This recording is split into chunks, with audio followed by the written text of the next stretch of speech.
రండి. ప్రభు యొక్క బలలో ప్రవేశించినందుకు కొన్ని మాట జ్ఞాపకం చేసుకుంటున్నాం. ప్రకటన గ్రంథము 1వ అధ్యాయము 10-11 వచనాలు చదువుకున్నాం. ప్రకటన గ్రంథము 1వ అధ్యాయము 10-11 వచనాలు చదువుకుందాం. ప్రభు దినమందు ఆత్మవర్షణ ఉండగా ఘోరత్వము వంటి గొప్ప స్వరము నీవు చూస్తున్నది. పుస్తకంలో రాసి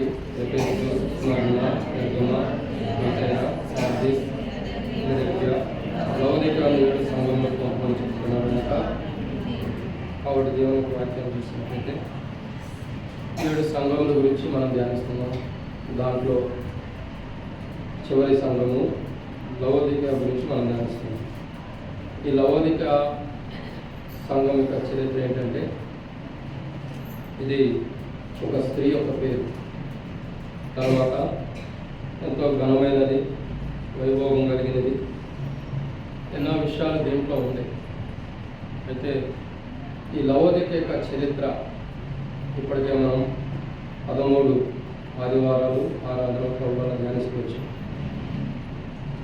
చాలామందికి ఎట్లా ఉంటుందంటే, ఏంటి ఒక్కదాంట్లోనే ఇదే తీసుకొస్తున్నాడు, ఇదే ధ్యానిస్తున్నాడు అన్న ఆలోచన కూడా ఉండవచ్చు. ఇలా ఇక్కడ అర్థం చేసుకోవాల్సిన ఒక అంశం ఏంటంటే, అంత్య దినాలు, ముగింపు దినాలు కూడా. ఈ దినాల్లో ప్రతి మాటని మనం ధ్యానించాల్సి, ప్రతి మాటను కూడా పరీక్షించుకోవాలి. ఇదో చదివేము. మీరు ఎప్పుడైనా లౌకిక సంఘముల గురించి చదివారు? అసలు ఎప్పుడు చదవలేదా? అంటే డైలీ క్వశ్చన్ చదవలేదు. ఎప్పుడైనా చదివినప్పుడు ఏమనిపిస్తుంది అంటే, సహజంగా ఒకసారో అరసారో మనం చదివేసి ఆ లౌకిక ఎట్లుందని, అమ్మో దీని స్థితిగతులు ఎట్లుండే మనం చదువుకుంటూ వెళ్ళిపోతాం. ఎప్పుడైనా మన జీవితంలో ఇంత లోతుగా వెళ్ళిన అనుభవంగా లేదు. ఎందుకంటే అవసరం ఈ దినాలు. ఇక గత వారం కూడా చెప్పినట్టున్నాము, ప్రేమలు, ఆప్యాయతలు, సమాధానము, ఐక్యత చెప్పే దినాలు అయిపోయింది. ఇంకా దినాలు లేవు. ఎందుకంటే ఇది అంత్య దినము. 2వ తిమోతి రాసిన పత్రిక 3వ అధ్యాయం మొదటి వచ్చినప్పుడు కూడా ఒక వారం కూడా ధ్యానిస్తూ వచ్చాం. జ్ఞాపకం చేసుకుంటూ వచ్చాం. అపాయకరమైన కాలములు, ఇవన్నీ కూడా ఎలాంటివంటే ముగింపు దినాలు. ఈ దినముల్లో ఎవరు ఎప్పుడు వరకు ఉండాలో తెలియదు. ఈ లోకంలో ప్రభు ఎప్పుడు వస్తాడో తెలియదు. ఈ దినములన్నీ కూడా బహు భయంకరమైనటువంటి దినాలు.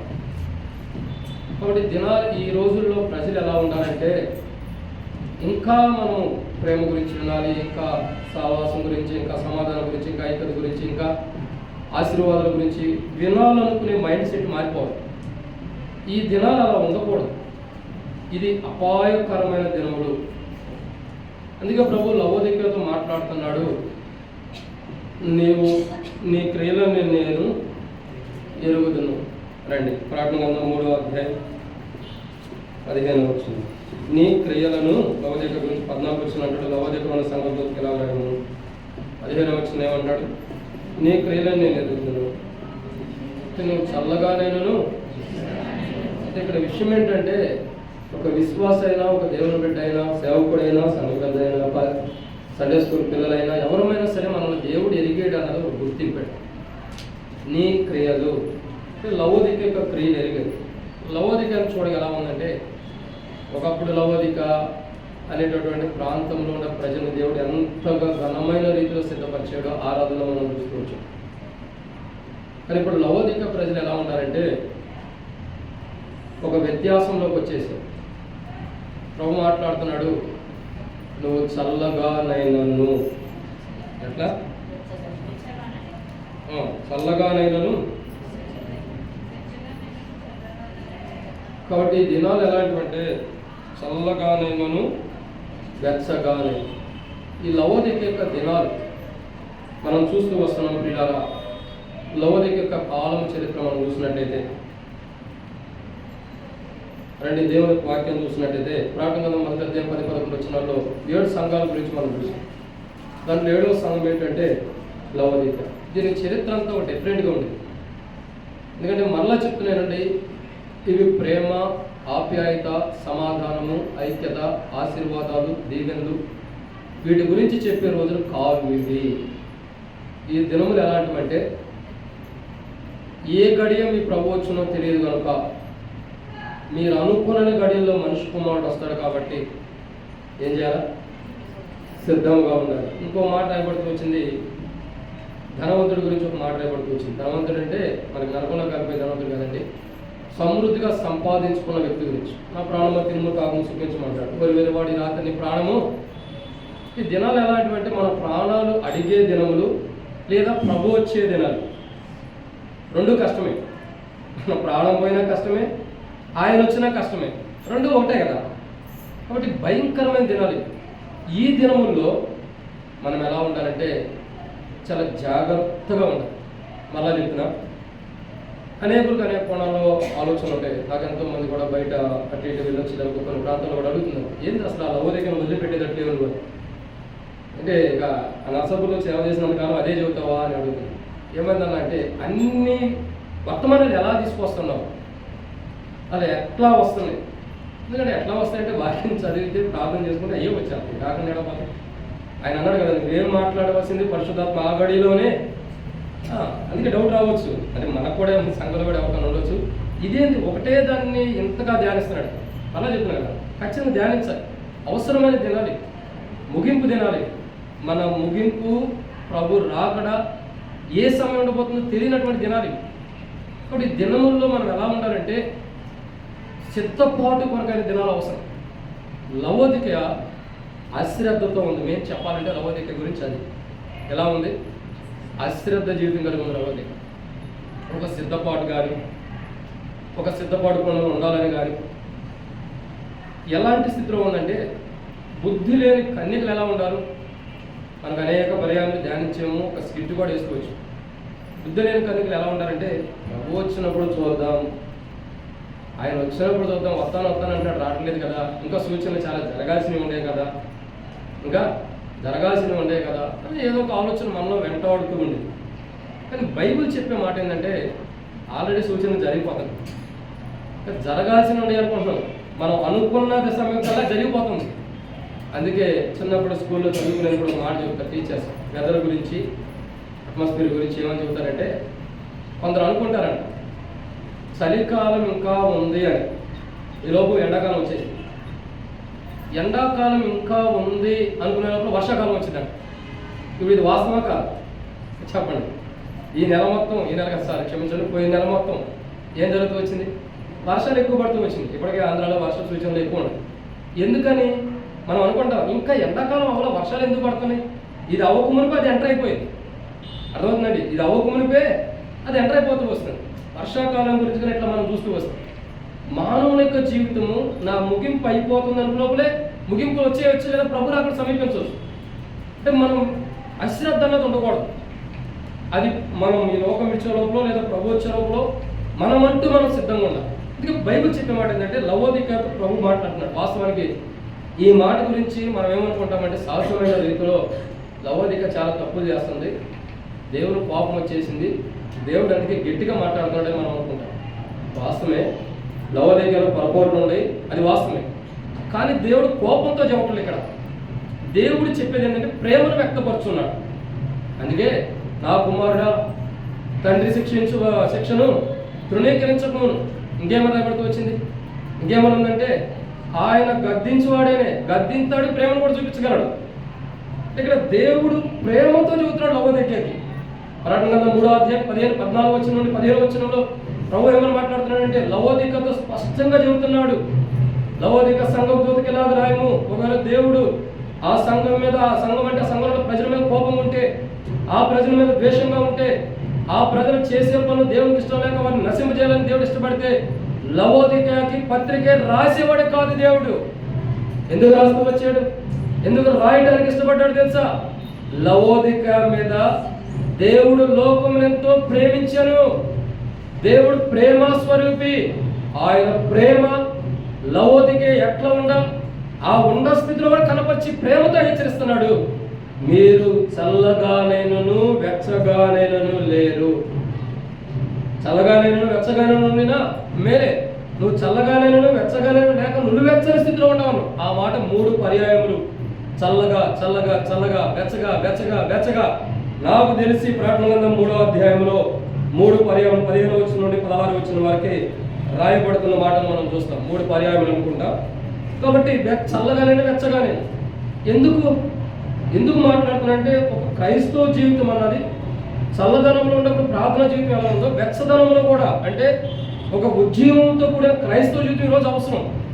బలలో పాల్గొంటున్నామంటే లేదా లవోదిక స్థితిగతులు ఎలా ఉంది అంటే ఉద్యమంతో కూడింది లేదు. లవోదిక స్థితిగతులు ఎలా ఉంది?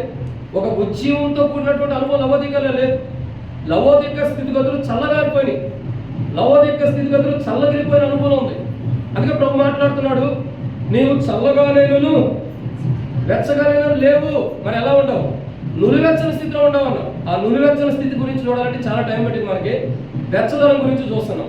చల్లదనంకు మేలేటో చూసాం.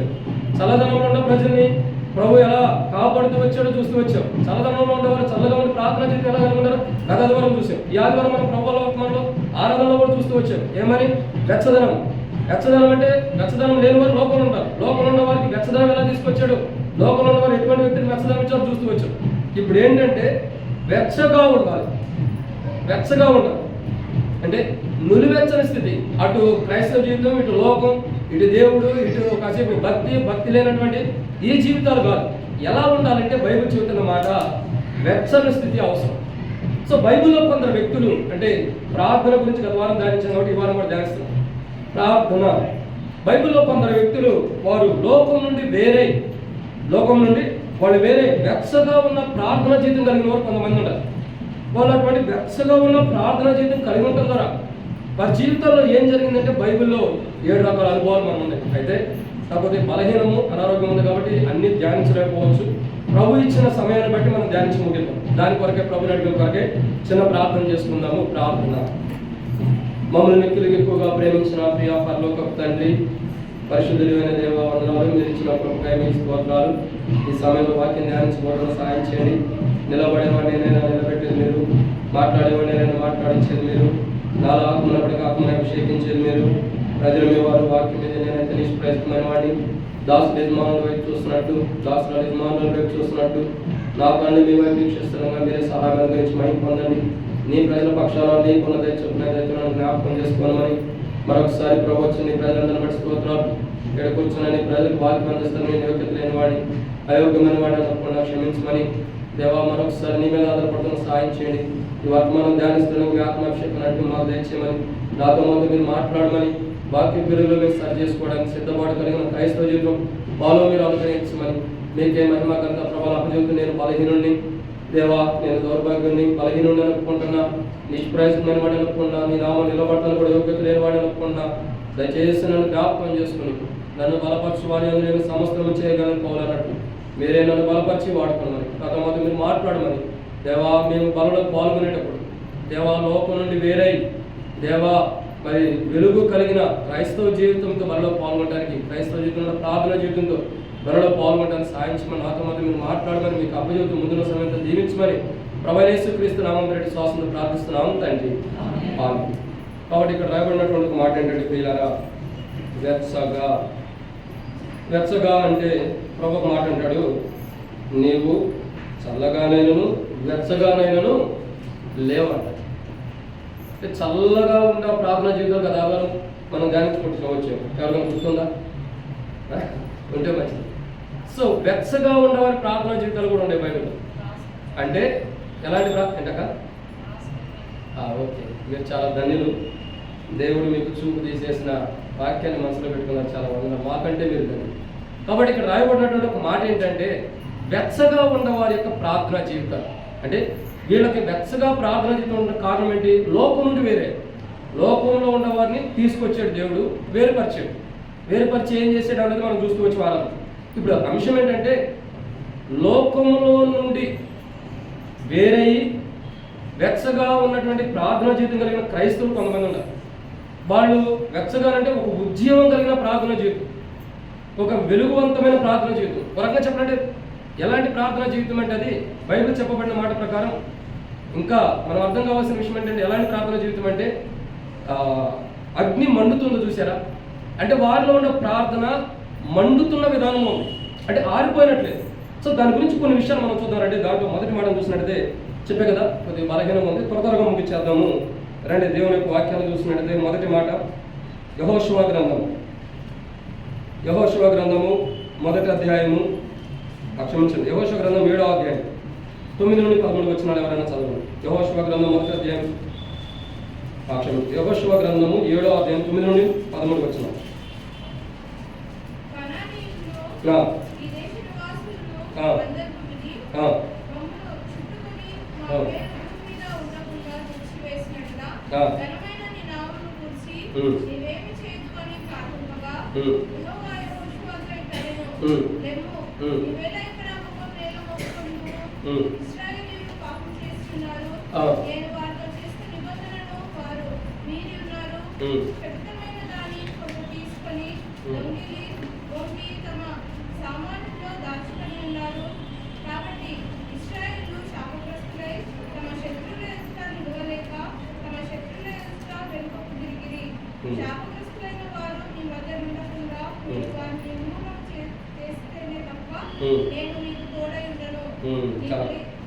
ఇక్కడ రాయబడిన తర్వాత ఇక్కడ ఒక మాట రాయబడుతుంది, ఉజ్జీవమైనది ఆరిపోని ప్రార్థన. ఎందుకంటే వెలుగు, ఒక రకంగా చెప్పాలంటే మండుతున్నది, వెచ్చగా ఉన్న క్రైస్తవ జీవితం. వారిలో మొదటి వ్యక్తి ఎవరంటే యెహోషువ. ఎవరు? యెహోషువ. నిజంగా యెహోషువ ఎందుకు ప్రార్థన చేస్తున్నాడు తెలుసా? లోకం నుండి ఏరైపోయి ప్రార్థన చేస్తున్నాడు. ఎందుకు యెహోషువ ప్రార్థన చేస్తున్నాడంటే, మొట్టమొదటిగా అంటినటువంటి పాపమును తీసివేసుకోవడానికి ప్రార్థన చేస్తున్నాడు. ఏం చేస్తున్నాడు? అంటబడినటువంటి పాపమును తీసివేసుకోవడానికి ప్రార్థన చేస్తున్నాడు. ఇది భౌతికమైన విధానం మనం చూస్తే మనకు అర్థం కాదు, కానీ ఆత్మ సంబంధంగా చూస్తే ఇది వెలుగువంతమైన ప్రార్థన. తనలో ఇశ్రాయేలు ప్రజల్లో పాపం ఉంది, ఇశ్రాయేలు ప్రజలు ఓటమి పాలయ్యారు, యుద్ధానికి వెళ్ళారు, చిన్న పట్టణం మీద ఓటమి పాలయ్యారు. దేవుడు మాట్లాడుతూ వచ్చాడు, ఎందుకు మీరు ఓటమి పాలయ్యారు? యెహోషువ వచ్చాడు, అయ్యా మా పరిస్థితి ఏంటి? నువ్వే చెప్పావు కదా, యోర్దాను నది అవతల నువ్వు వెళ్ళు, నేను నీకు తోడుగా ఉంటానన్నావు, మోషేకు తోడుకున్నట్టు నీకు తోడుకుంటానన్నావు, ఎన్నో మాటలు చెప్పావు, మరి కరెక్టే. ఇప్పుడు ఎందుకని మేము ఓడిపోయామన్నప్పుడు యెహోషువతో దేవుడు మాట్లాడతాడు. 7వ అధ్యాయం 1వ వచనంలో, శపితమైన దాని విషయంలో ఇశ్రాయేలు తిరుగుబాటు చేసిరి. ఏం చేశారు? తిరుగుబాటు చేశారు. కాబట్టి ఇశ్రాయేలు ప్రజలు తిరుగుబాటు చేశారు కాబట్టి ఓటమి పాలు మీకు వచ్చింది. ఇప్పుడు యెహోషువ ఎందుకు ప్రార్థన చేస్తున్నాడంటే, ఓటమి రావడానికి కారణం ఏంటి? శపితమైనది వారి జీవితంలో ఉంది, అంటే పాపం వారి జీవితంలో ఉంది. సో యెహోషువ ప్రార్థన చేస్తున్న విధానం దేని కొరకంటే, ఆ శపితమైనది, ఆ పాపంతో కూడినది పోగొట్టుకోవడానికి ప్రార్థన జీవితం కలిగి ఉన్నాడు. అర్థమవుతుందండి? శపితమైనది, పాపంతో కూడిన దాన్ని పోగొట్టుకోవడానికి ప్రార్థనా జీవితం కలిగి ఉన్నాడు యెహోషువ. ఈ యెహోషువ యొక్క ప్రార్థన ఎలా ఉందంటే చూడండి, సహజంగా మనలో ప్రతి ఒక్కరూ, అది మీరైనా నేనైనా ఎవరైనా సరే, కొంత బలహీనత వచ్చినప్పుడు మనం అందరం ఆశ్రయించేది ఏంటి? ఏదో ఒక డాక్టర్లో, లేదా ఏదో నర్సులో, లేకపోతే మెడికల్ షాప్లో ఆశ్రయిస్తాం. కానీ యెహోషువ యొక్క జీవితం చాలా డిఫరెంట్గా ఉంది. ఓటమి వచ్చింది, కానీ ఎక్కడికి వెళ్ళాడు? ఓటమి రావడంతోనే యెహోషువ చేసిన మొట్టమొదటి పని ఏంటి తెలుసా? దేవుని దగ్గరికి రావడం. దేవుని దగ్గరికి వచ్చాడు, అయ్యా మేము ఎందుకు ఓడిపోయాం? నువ్వు ఇశ్రాయేలు ప్రజలతో మాట్లాడావు, నాతో కూడా మాట్లాడావు, యోర్దాను దాటించావు, మరి ఇప్పుడు మా ఓటమి ఎందుకు వచ్చింది? ఎందుకంటే శపితమైనది మీలో ఉంది, పాపం మీలో ఉంది, చేదన పాపం చేశారు కాబట్టి పాపం మీలో ఉంది, కాబట్టి మీకు ఓటమి. ఈరోజు క్రైస్తవులుగా, దేవుని బిడ్డలుగా, ప్రజలుగా, దేవుని విశ్వాసులుగా మన జీవితాల్లో వెలుగు ఎందుకు లేదు? చల్లగంటే వెచ్చదనం ఎందుకు లేదు? మనం ఎందుకు వెచ్చగా ఉండలేకపోతున్నాం? ఎందుకు ప్రార్థన జీవితాన్ని కొనసాగించలేకపోతున్నాం అంటే, దేవునితో ఉన్న సహవాసం బంద్ అయిపోయింది. అర్థమవుతుందండి? ఏమైంది? దేవునితో ఉండే సహవాసం అనేది చాలా వరకు మనకి నష్టాలు ఇచ్చేది ఇవి. శపితమైనది మనలో ఉన్నప్పుడు, శాపగ్రస్తమైనది మనలో ఉన్నప్పుడు,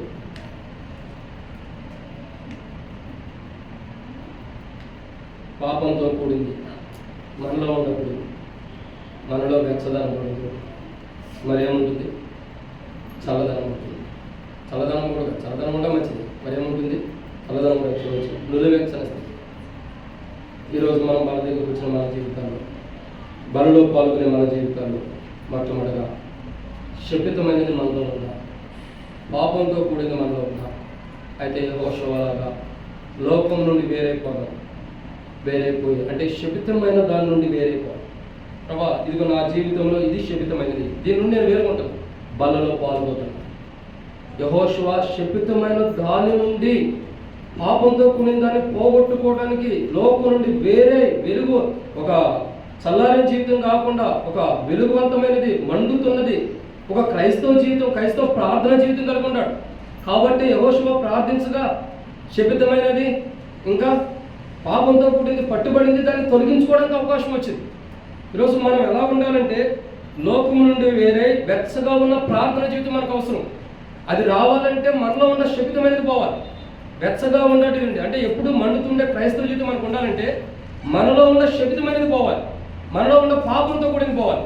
అయితే మనకేమనిపించింది అంటే, ప్రభా నేనైతే ఎక్కడా లేదుగా ప్రభా, అంత పాపం లేదుగా, మంచిగా జీవించగా ఈ వారం అని మనం అనుకుంటాం. మన దృష్టిలో మంచిగా ఉండొచ్చు. ఏమో ఎక్కడ ఎలా బలహీనత వచ్చిందో, ఎక్కడే శపితమైనది మనకు అంటిందో, ఇశ్రాయేలు ప్రజలకి ఎలా అంటింది, అనుకోని రీతిలో ఎట్లాగో ఆకాంతో అంటుతూ వచ్చింది. ఇది ఉద్యమం అనేది వెలుగువంతమైన ప్రార్థన జీవితం, చల్లగా కాకుండా వెచ్చగా ఉన్న ప్రార్థన జీవితం లోకం నుండి వేరే వారిలో ఉన్న శపితమైనది పాపంతో కూడిన దాన్ని తీసివేసుకుని దేవుని సన్నిధిలో నిలవబట్టడానికి ఇష్టపడతారు. కానీ లవోదిక ఆ స్థితిలో లేదు. అందుకే మాట్లాడుతున్నాడు, అమ్మా లవోదికలో ఉన్న సంఘస్థులారా మీరు వినండి, ఏంటంటే శపితమైనది మీలో ఉంది, పాపంతో కూడినది మీలో ఉంది. కాబట్టి మీలో ప్రార్థన జీవితం లేదు, కాబట్టి మీలో ప్రార్థన జీవితం ఉంటల్లా, కాబట్టి మీలో ప్రార్థన జీవితం ఆ ప్రార్థన అనుభవం లేదు, కాబట్టి శపితమైనది ఉంది. కాబట్టి ఈరోజు మీరు వెచ్చగా కూడా లేరు. ఈరోజు నులవెచ్చని స్థితిలోకి రావడానికి కారణం ఏంటంటే, చల్లగా వెచ్చగా లేక నులవెచ్చని స్థితిలో ఎందుకు వచ్చారంటే లవోదికతో మాట్లాడుతున్నాడు. ఎందుకంటే శపితమైనది ఉంది, పాపంతో కూడింది లోపల ఉంది. కాబట్టి ఉద్యమంతో వెలుగువంతమైన ప్రార్థన జీవితం లేదు. కాబట్టి మీరు ఈరోజు దేవుని యొక్క తీర్పును దేవుని ద్వారా చెప్పించుకునే స్థితిలోకి మీరు వచ్చేసారు. ఇది మొదటి మాట. లవోదిక అటు వెచ్చగానే చల్లగానే వెచ్చగానే లేక నులివెచ్చని స్థితిలోకి వచ్చింది. కారణం లవోదికలో శపితమైనది పాపంతో కూడింది. లోకం నుండి వేరే అనుభవం లేదు లవోదికకి, ప్రార్థనా జీవితం లేదు. ఎందుకంటే లోకం నుండి వేరైతే శపితమైనది ఎందుకు ఉంటుంది? ఇప్పుడు యెహోషువ ఎందుకు అక్కడ ఉన్న ప్రజల్లో నుండి వేరవుతుండడానికి ఇష్టపడుతున్నాడు, లేదా ప్రజలందరినీ సమకూర్చడానికి ఎందుకు ఇష్టపడుతున్నాడు, సాగిలపడి ఎందుకు ప్రార్థన చేస్తున్నాడంటే, ఎందుకు తాను సాగిలపడి బట్టలు చింపుకున్న ప్రార్థన చేస్తున్నాడంటే శపితమైనది పోగొట్టుకోవడానికి. ఈరోజు మనం కూడా బల దగ్గరికి ఎందుకు రావాలంటే, మనలో శపితమైనది ఉందా, మనలో పాపంతో కూడింది ఉందా? అయితే మనం లవోదికలంటే అనుభవం ఉండమేమో, ఆ లవోదికలంటే అనుభవం నుండి మనం మార్చబట్టం కొరకు, అది లోకం నుండి వేరే ఒక వెలుగువంతమైన జీవితం, వెచ్చదనం కలిగిన క్రైస్తవ జీవితం మనం జీవించడం కొరకు బల్ల దగ్గరికి రావాలి. ఇది మొదటి మాట. ఇక రెండో విషయాన్ని చూద్దామండి. రెండో మాటను చూద్దామండి. దేవుని యొక్క వాక్యాన్ని చూసినట్లయితే బైబిల్లో రాయబడిన రెండో విషయము న్యాయాధిపతుల గ్రంథము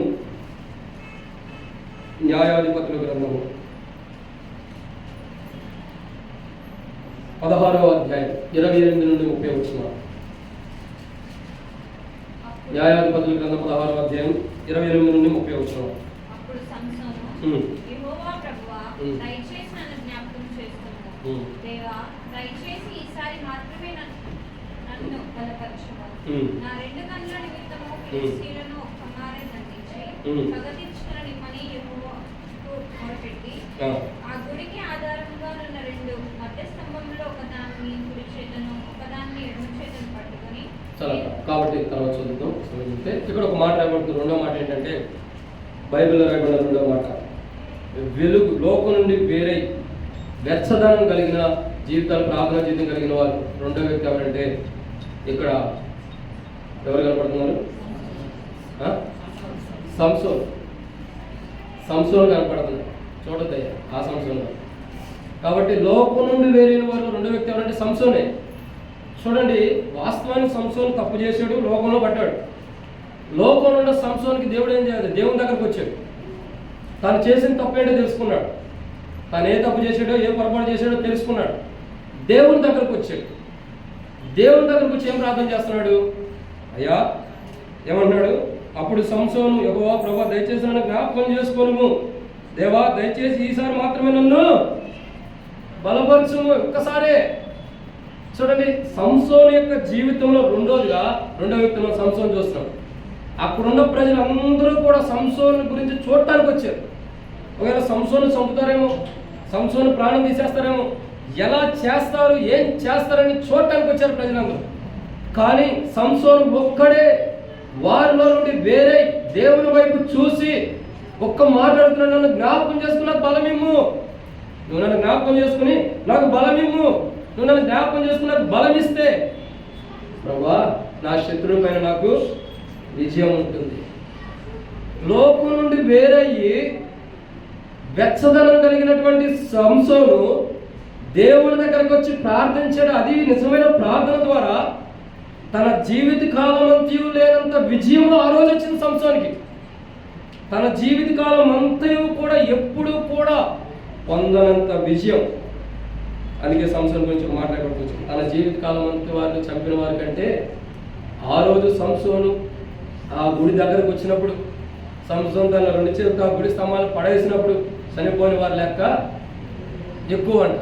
తన జీవితం మొత్తం చంపిన వారి కంటే ఆ రోజు చచ్చిపోయిన వారి లెక్క ఎక్కువ అంట. అంటే తన జీవితం మొత్తంలో పొందిన విజయం, తన జీవితాంతం కూడా తను పొందినంత గొప్ప విజయం సంసోను. నిజంగా చూడండి, నులివెచ్చని స్థితి నుండి వెచ్చదనంలోకి వచ్చినప్పుడు తన జీవితం మొత్తంలో కూడా పొందినంత విజయవంతమైన జీవితాన్ని చివరిలో పొందుకున్నాడు. ఇది ఎంత గొప్ప కార్యం.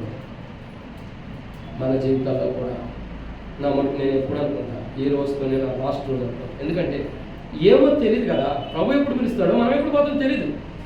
కానీ ఉన్న రోజే, ఆ రోజుతోనే మనం ఏం చేయాలా, సంసోనులాగా ఖచ్చితంగా అన్నిటిపై విజయం పొందాలి. ఏదేది మనకు అపజయం ఉంటుందో, సాధారణ ఏ ఆలోచన ఏ విధానం ప్రకారం అయితే మనకు అపజయాన్ని ఇస్తున్నాడో క్రైస్తవ జీవితంలో, ప్రతి దాంట్లో కూడా మనం విజయం పొందాల్సిందే.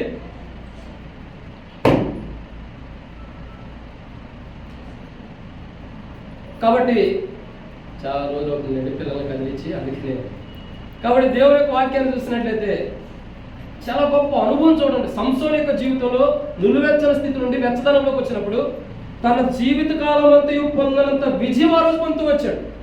ఈరోజు మన జీవితాల్లో అంటే మనం ఎవరిని చంపమని కాదు, మన జీవితంలో మనం చంపుకోవాల్సినవి ఉండే. చివరికి సంసోను తను తానే చంపుకోవడానికి కూడా ఇష్టపడ్డాడు.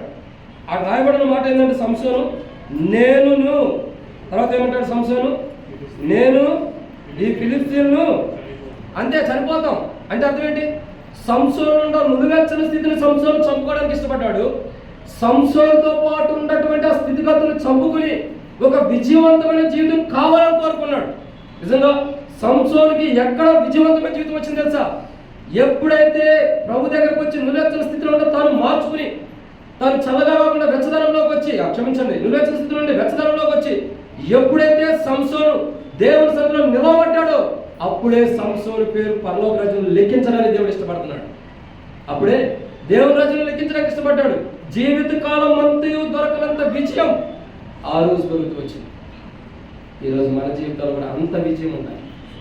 మన జీవిత కాలం అంతా మనం రక్షించబడిన నాటి నుండి నేటి వరకు మనం పొందినంత విజయవంతమైన క్రైస్తవ జీవితం ఈరోజు మనం బలంలో సరి చేసుకుని పాల్గొనే కోణంలో అంత విజయవంతమైన జీవితాన్ని పొందుకోవాలి. సంసోను అక్కడ సరి చేసుకున్నాడు. ఏం చేశాడు సంసోను? సరి చేసుకున్నాడు. ఇది తెలుసా సంసోను ఏం చేశాడు? తెలియదు. తెలుసా అంటే తెలుసా అంటాం, తెలియదు అంటే తెలియదు అంటాం. చదవాలి. సంసోను అంటే ఆయన గురించి తెలుసుకోవాలి. ఎవరి పేరు ఉంటే వాళ్ళ పేరు తెలుసుకోవాలి. ఇక్కడ అర్థం చేసుకోవాల్సిన కోణం ఏంటంటే, ముందుకు రాము, అక్కడ కూర్చో, ఫ్యాన్ దగ్గర కూర్చో, కొద్ది పిల్లలు ఉన్నారు కాబట్టి తెచ్చుకున్నారు చిన్న ఫ్యాన్, కూర్చో. కాబట్టి ఇక్కడ దేవునికి వాక్యం చెప్పేమాట ఏంటంటే, సంసోను యొక్క జీవితంలో ఎంతో విజయవంతమైన జీవితం. సంసోను వెచ్చని స్థితిలోకి రావడానికి తనను తాను చంపుకున్నాడు, తనను తాను సరి చేసుకున్నాడు, తన జీవితం ఎలా ఉందో తెలుసుకున్నాడు, తన జీవితాన్ని దేవునికి అప్పచెప్పాడు, దేవుని ద్వారా బలాన్ని పొందాడు, దేవుడు జ్ఞాపకం చేసుకున్నాడు సంసోని. తద్వారా తన జీవితంలో ఎప్పుడూ జరగని విజయవంతమైన క్రైస్తవ జీవితం సంసోనుకు ఉంది. ఈరోజు మనం కూడా బల దగ్గరికి వస్తుంది. బల దగ్గరికి వస్తే ఈరోజు మనం కూడా చేయాల్సినదే.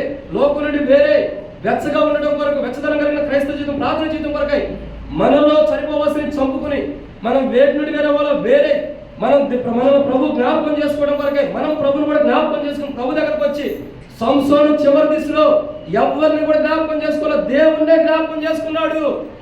దిలేయాన్ని జ్ఞాపకం చేసుకున్నాడా? లేదంటే తన కుటుంబీకులు తన బంధువులు జ్ఞాపకం చేసుకున్నాడా? ఎవరిని జ్ఞాపకం చేసుకోవాలా? మరి ఎవరిని జ్ఞాపకం చేసుకున్నాడు? దేవుడిని. బలం ఇమ్మని ఎవరిని అడుగుతున్నాడు? జ్ఞాపకం చేసుకోమని ఎవరిని అడుగుతున్నాడు?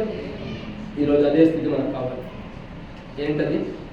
ప్రభా నన్ను కూడా జ్ఞాపకం చేసుకో, ప్రభా నన్ను కూడా జ్ఞాపకం చేసుకో. నాకు కూడా క్రైస్తవ జీవితంలో, విశ్వాస జీవితంలో బలం అవసరం. ఈరోజు నేను పడిపోయిన స్థితిలో ఉండా, ఈరోజు చిక్కబడిన స్థితిలో ఉండా, ఈరోజు నాలో లోకం వచ్చేసింది, కానీ నేను లోకం నుండి వేరవ్వాలి. సంసోన్ లాంటి జీవితం నాకు ఇవ్వు. సంసోన్ లాగా నేను కూడా నన్ను నేను చంపుకుంటున్నా, సరి చేసుకుంటున్నా, నీ దగ్గరకు వస్తున్నా.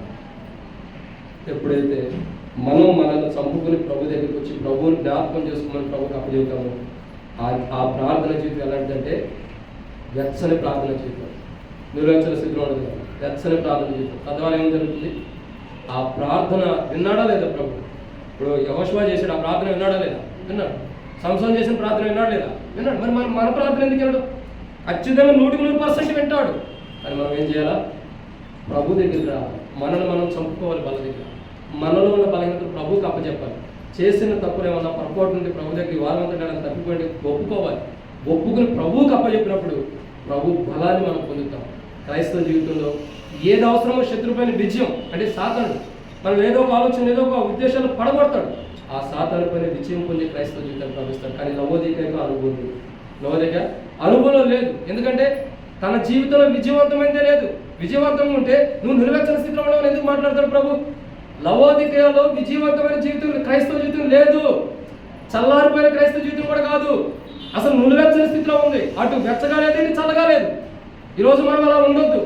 ఈరోజు మన క్రైస్తవ జీవితం ఏంటంటే నిజంగా నిలువెచ్చని స్థితిలో ఉంటే ప్రభు దగ్గరకు వచ్చి అడుగుతాం, ప్రభా లవోదికలాగా నేను పొరపాటు చేయను, లవోదికలాగా నేను తప్పు చేయను. ఈరోజు నీ వాక్యం మాట్లాడుతుంది. సంసోను చివరి దిశలో తనను తాను సరి చేసుకున్నాడు, తను చంపుకోవడానికి ఇష్టపడ్డాడు. నీ దగ్గరకు వచ్చాడు కాబట్టి తను జ్ఞాపకం చేసుకున్నావు. ఆ స్థితి ఈరోజు నాకు అవసరం ప్రభు అని ప్రభు దగ్గరికి వద్దాం. ఇది రెండో మాట. అర్థమవుతుందండి? కొన్ని బలహీనతను బట్టి నేను టాబ్లెట్ వేసుకుంటుంటే ఆకలి ఎక్కువ అవుతుంది, కాబట్టి ఇప్పుడు ఆకలి అవుతుంది, త్వరగా ముగించాను. సరేనా? రండి మూడో మాటను చూద్దాం. మూడో మాటను చూద్దాం. 12:30 అయిందంటే ఇంకా గంట కొట్టింది లోపల కడుపులో.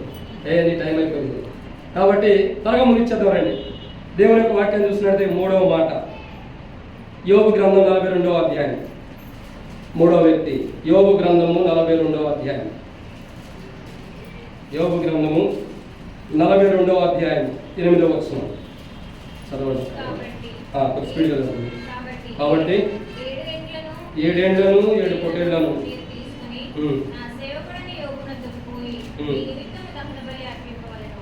అప్పుడు నా సేవకుడైన యోబు మీ నిమిత్తం ప్రార్థన చేయను. మీ అవివేకమును బట్టి మిమ్మల్ని శిక్షింపబడినట్లు నేను అతన్ని మాత్రం అంగీకరించుకున్నాను. చాలా ఎవరు తర్వాత చదువుకుంటే ఎవరు ఎక్కడంటే యోబు. ఎన్నో వ్యక్తినా? మూడో వ్యక్తి యోబు. యోబు యొక్క స్థితి ఏంటి తెలుసా? పూర్తిగా లోకం నుండి వేరైపోయాడు. ఇప్పుడు ఎలా ఉన్నాడు? స్నేహితులే లోకంలో పడ్డారు. ఒకప్పుడు వాళ్ళే చెబుతున్నారు, అయ్యా నువ్వు అట్టుండవు ఇట్టుండవు, నువ్వు దేవుని కంటే గొప్పవాడువా, ఏదేదో మాట్లాడుతూ వచ్చారు. ఇప్పుడు ఆ స్నేహితులు ఏమైపోయి ఉన్నారు? లోకానికి సంబంధించిన వారు ఉంటారు. ఇప్పుడు ప్రభువే మాట్లాడుతున్నారు తెలుసా? మీ నిమిత్తము పొట్టేళ్ళని మీ నిమిత్తము దహన బలి అర్పింపవలను, అప్పుడు నా సేవకుడైన యోబు నిమిత్తము ప్రార్థన, యోబు మీ నిమిత్తము ప్రార్థన చేయను, ఆ ప్రార్థన నేను అంగీకరిస్తా. అంటే ఇప్పుడు ఎవరి ప్రార్థనలో, ఎవరు చేసిన ప్రార్థనలో వెచ్చదనం ఉంది? చెప్పండి. ఎవరు చేసిన ప్రార్థనలో? యోబు చేసే ప్రార్థనలో వెచ్చదనం ఉంది. మరి యోబు స్నేహితులు మొదటి అధ్యాయం తర్వాత నుండి ఎంత చెప్పుకుంటూ వచ్చారో 42వ అధ్యాయం వరకు కూడా, లేదా 41వ అధ్యాయం కదా, లేదా 37వ అధ్యాయం వరకు కూడా ఎన్ని చెప్పుకుంటూ వచ్చారు? ఓ దేవుని కంటే గొప్పడు వాళ్ళు అట్టా ఇట్టా ఎన్నో మాట్లాడుతూ వచ్చారు. చివరికి దేవుడు ఏం చేశాడు? యోబు లోకం నుండి వేరయ్యాడు కాబట్టి యోబు యొక్క ప్రార్థన జీవితం ఎలా ఉందంటే ఈరోజు చల్లదనంతో లేదు, నిలువెచ్చని స్థితిలో లేదు. మరి ఎలా ఉంది? వెచ్చదనం ఉంది. కాబట్టి ప్రభు మాట్లాడుతున్నాడు, యోబు ప్రార్థన చేస్తే ఆ బలిని నేను ఏం చేస్తాను? నేను మిమ్మల్ని శిక్షించుకోకుండా నేను అంగీకరిస్తాను. నేను మిమ్మల్ని అంగీకరించాలంటే, నేను మిమ్మల్ని అంగీకరించే స్థితిలో మీరు ఉండాలంటే నా దాసుడైనటువంటి యోబు ప్రార్థన చేయాలి మీకోసం. యోబు ప్రార్థన ఎంత వెచ్చదనం ఉందో చూడండి. వెచ్చదనం అంటే మండుతుందా అంటే యోబుకు బలహీనత వచ్చిన, అనారోగ్యం వచ్చిన, దేహం మొత్తం సాతాను ముట్టిన, కుటుంబాన్ని నష్టపరిచిన, ఇంకా పిల్లలను చంపేసిన, ఇంకా ఏమంటారు వస్తువులు కలిగిన కానీ, ఇల్లు కానీ ఇంకా కలిగిన ఏముంటాయి, ఇంకా గొర్రెలు కానీ, మేకలు కానీ, లేదా ఆవులు కానీ ఏముండయో సమస్తాన్ని పోగొట్టుకున్న యోబు యొక్క ప్రార్థన మటుకి నులివెచ్చని స్థితిలో లేదు. మరి ఎలా ఉంది? వెచ్చగా ఉంది. అందుకే యోబు ప్రార్థన చేస్తేనే ఏమంటాడు దేవుడు అక్కడ స్పష్టంగా మాట్లాడుతున్నాడు, నా సేవకుడైన యోబు మీ నిమిత్తం ప్రార్థన చేస్తే ఆ ప్రార్థన నేను అంగీకరిస్తా, ఆ ప్రార్థన నేను ఇష్టపడతాను. ఎంత గొప్ప ప్రార్థన యోబులో ఉందో చూడండి. మీ నిమిత్తము అతడు ప్రార్థన చేయాలి. యోబు ఇప్పుడు ఏం చేయాలా? ఇప్పుడు దాకా స్నేహితులు యోబుని ఏం చేశారు? ఓ రకంగా నిందించారని అనుకోవచ్చు. ఏమని? నువ్వు దేవుని కంటే గొప్ప కూడా ఏదో అన్నారు కదా.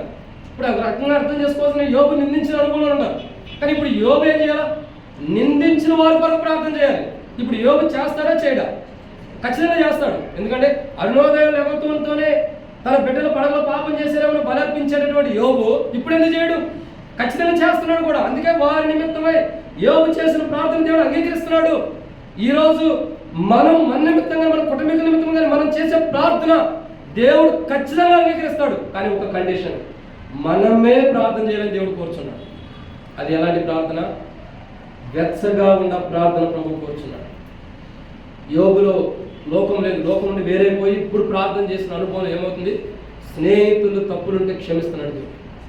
ఈరోజు మనం ప్రార్థన చేస్తే మన స్నేహితులైన, మన కుటుంబమైన, మన బంధువులైన ఎవరైతే పాపం చేస్తుంటారో వారి నిమిత్తమై ఈరోజు బల్ల దగ్గరికి వచ్చి మనం మన నిమిత్తమే మొదట, తర్వాత వారి నిమిత్తమై ప్రార్థన జీవితం కలిగి ఉన్నప్పుడు, యోబు లాంటి ప్రార్థన జీవితం మనలో ఉన్నప్పుడు, అది వెచ్చగలిగినటువంటి ప్రార్థన జీవితం మనలో ఉంది కాబట్టి, లోకం నుండి మనం వేరేయం కాబట్టి మన ప్రార్థన ప్రభు అంగీకరించి మన స్నేహితుల తప్పును కూడా ప్రభు క్షమించేవాడు ఉంటాడు. అర్థమైందండి? స్నేహితుల తప్పును కూడా క్షమించేవాడు ఉంటాడు. ఇది రెండో వ్యక్తి. మూడో వ్యక్తి. ఇక నాలుగో వ్యక్తిని చూద్దామండి. నాలుగో వ్యక్తిని చూసినట్లయితే